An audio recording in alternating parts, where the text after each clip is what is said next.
Hi guys, today we're going to be reading Disney Movie Collection's Dumbo. Now this is an old classic Disney book and it's about a little elephant who's in the circus.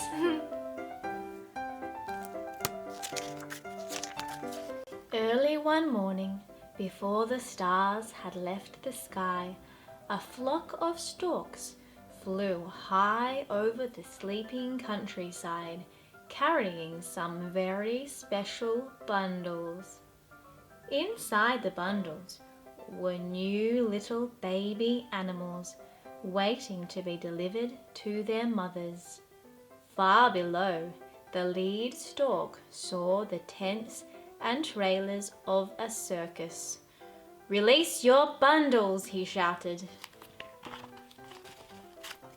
From her pen, Mrs. Jumbo watched the bundles floating down. Surely one of them held her own little baby, she thought, as one parcel after another dropped gently to the ground. One bundle held a fuzzy little bear cub. A funny baby kangaroo peeked out of another, and in another was a long-necked baby giraffe.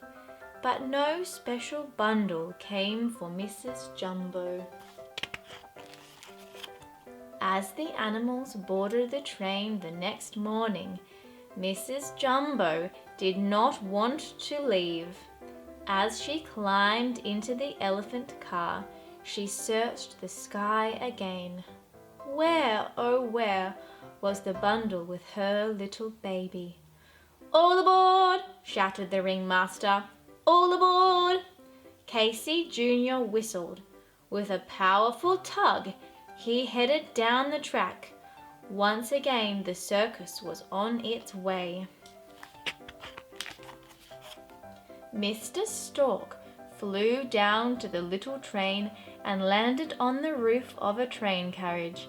"Oh, Mrs. Jumbo! Special delivery for Mrs. Jumbo!" he called, hopping from one train carriage to the next. From one carriage, Mr. Stork saw several elephant trunks waving at him. "Yoo-hoo! Yoo-hoo! In here! In here!" the elephants called. Mr. Stork hopped into the train carriage. "Which one of you ladies is expecting a little bundle of joy?" he asked. "Right over there," the elephants answered, pointing to Mrs. Jumbo. She smiled shyly as Mr. Stork placed the bundle at her feet, clearly his throat, and began to recite, "Here is a baby with eyes of blue, straight from heaven right to you." "Do hurry, dearie," the other elephants urged as Mrs. Jumbo began to untie the bundle with her trunk. "Ooh!" everyone cooed when the bundle fell open, for there sat an adorable baby elephant with a sweet little trunk and big blue eyes. "What are you going to call him?" the elephants asked Mrs. Jumbo. "Jumbo Jr.," she replied proudly. "Coochie coochie coo," one baby elephant said, tickling the baby beneath his chin. "Achoo!" the little elephant sneezed. His ears, which had been neatly tucked behind his head, flopped open. They were enormous. The elephants shrieked with laughter. "Just look at those ears," one elephant giggled. "Why, with those ears, you should call him Dumbo." The elephant's teasing made Mrs. Jumbo angry. Turning her back on the others, she picked up her baby, carried him to a corner of the train car, and lay down beside him. She didn't care if her baby's ears were big. She thought he was beautiful, just the way he was. Cuddling him in her trunk, she gently rocked him to sleep. The next day, the townspeople followed the parade to the circus ground. "Hurry, hurry, hurry! Step right up and get your tickets. the circus barker called to the gathering crowd. Inside the elephant tent, Mrs. Jumbo was quietly bathing Dumbo when a bunch of rowdy boys ran in. "Look at those ears!" they shouted when they saw Dumbo. "Isn't that the funniest thing you ever saw?" The boys wiggled his ears and stuck out their tongues at Dumbo. Dumbo tried to hide behind his mother, but the boys wouldn't leave him alone. Laughing and jeering, they crawled beneath the ropes and pulled his ears. Mrs. Jumbo wanted to protect her baby. She picked up a bale of straw and threw it at the boys to scare them away. "Help! Mad elephant!" they screamed. The ringmaster dashed into the tent. "Down, Mrs. Jumbo!" he shouted, cracking his whip in the air. Then someone tried to pull Dumbo away. Furious, Mrs. Jumbo bellowed and charged. "Wild elephant! Wild elephant!" the people screamed, running in all directions. Animal trainers threw ropes around Mrs. Jumbo, who fought and strained against them. But Mrs. Jumbo was no match for the men and their strong ropes. At last she was too exhausted to fight anymore. "Lock her up," the ringmaster commanded. As Dumbo watched, the trainers dragged his mother away. They locked her in a carriage that was set apart from the rest of the circus.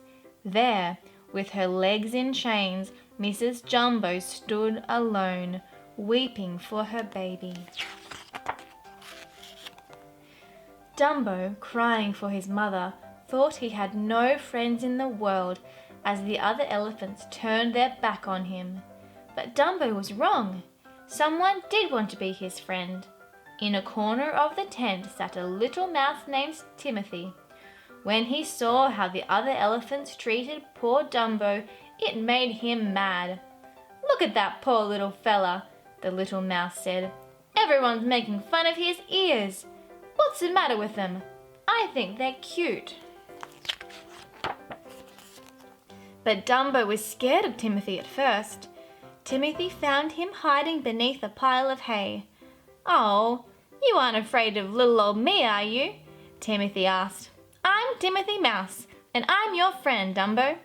I have a plan to help you free your mother." At that, Dumbo forgot all about being scared. He crawled out of the hay and listened, wide-eyed, to everything his new friend had to say. "I know you're embarrassed by your ears, kid," Timothy said, "but lots of people with big ears are famous.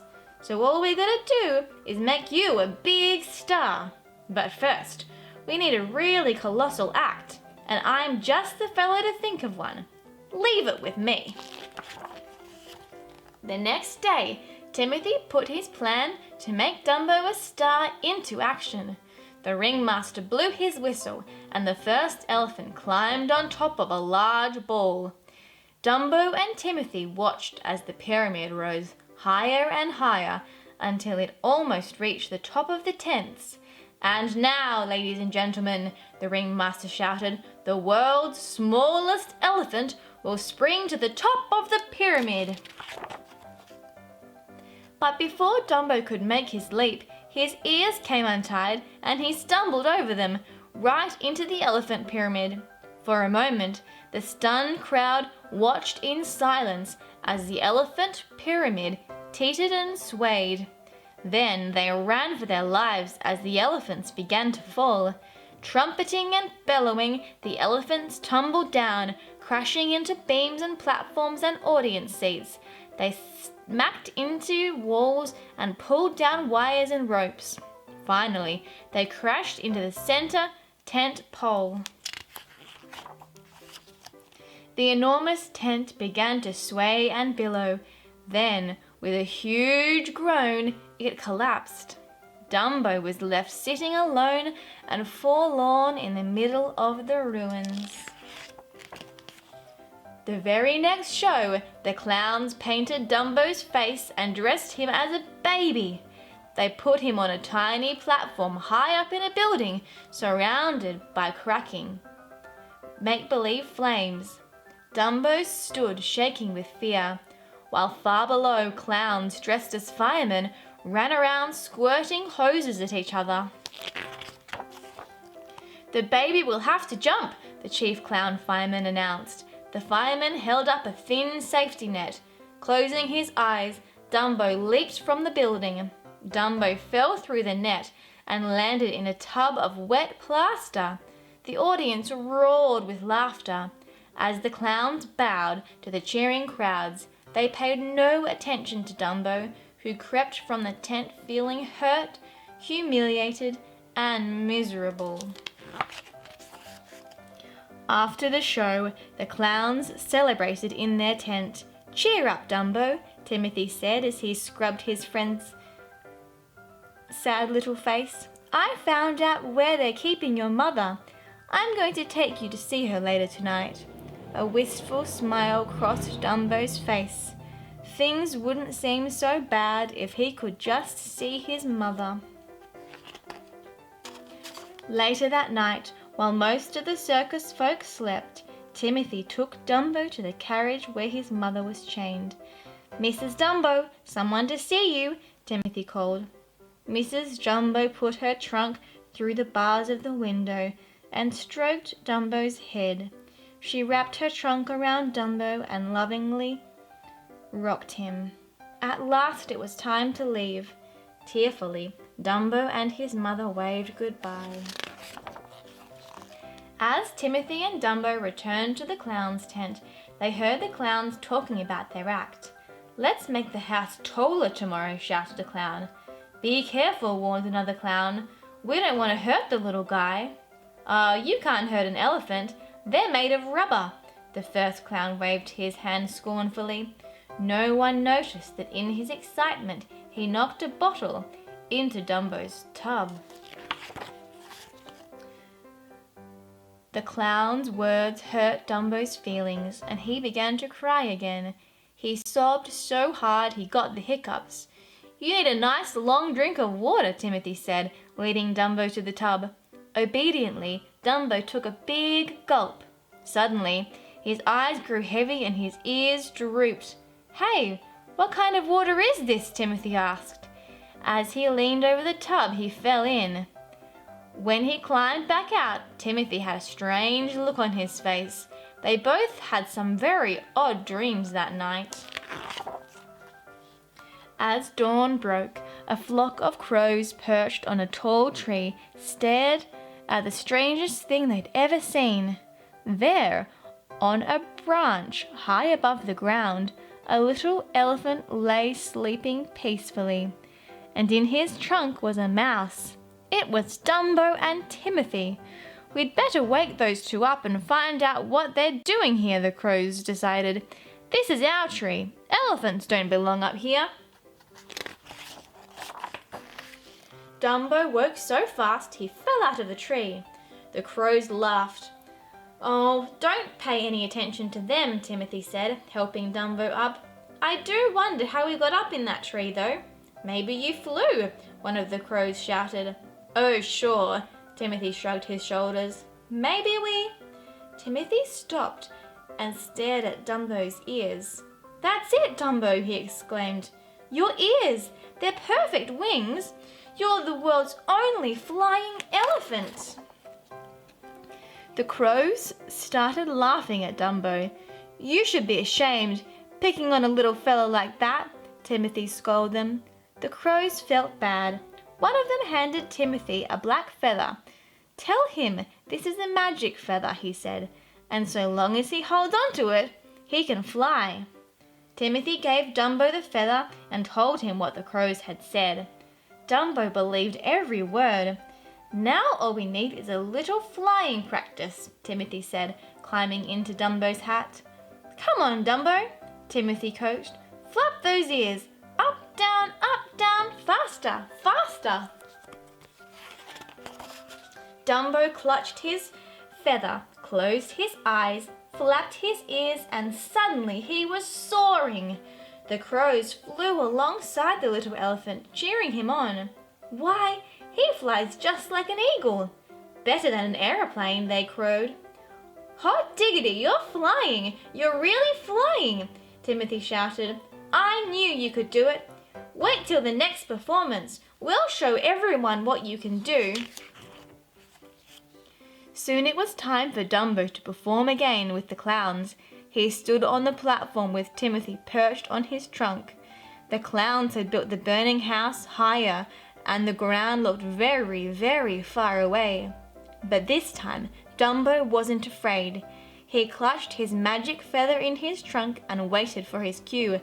Come on, jump, jump, the clowns shouted. Boy, are they in for a surprise, Timothy chuckled as Dumbo jumped from the platform. But as they flew through the air, the wind tore the feather from Dumbo's trunk. Dumbo froze. Without his magic feather, he didn't believe he could fly. He and Timothy hurtled towards the ground. Timothy slid to the end of Dumbo's trunk. Open your ears and fly, he pleaded. The magic feather was just a gag. You can fly all by yourself. Dumbo heard Timothy's words and believed them, and what's more, he believed in himself. At the last second, Dumbo spread his ears, soaring up and up and up.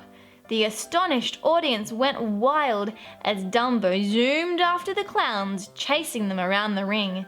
The crowd roared as he dove at the ringmaster. They applauded thunderously as Dumbo did the loop-to-loop and rolls and spins in the air. Dumbo was famous. All the newspapers carried pictures of him and Timothy. Most importantly, Mrs. Dumbo was led out of the carriage where she was being held because the ringmaster was so pleased with Dumbo. Dumbo thought it was great fun being a star, but what he loved best of all was being with his mother once again. What a lovely circus story. Well, thanks for watching, everyone. You can hit like and subscribe for more videos, and I'll see you next time. Bye!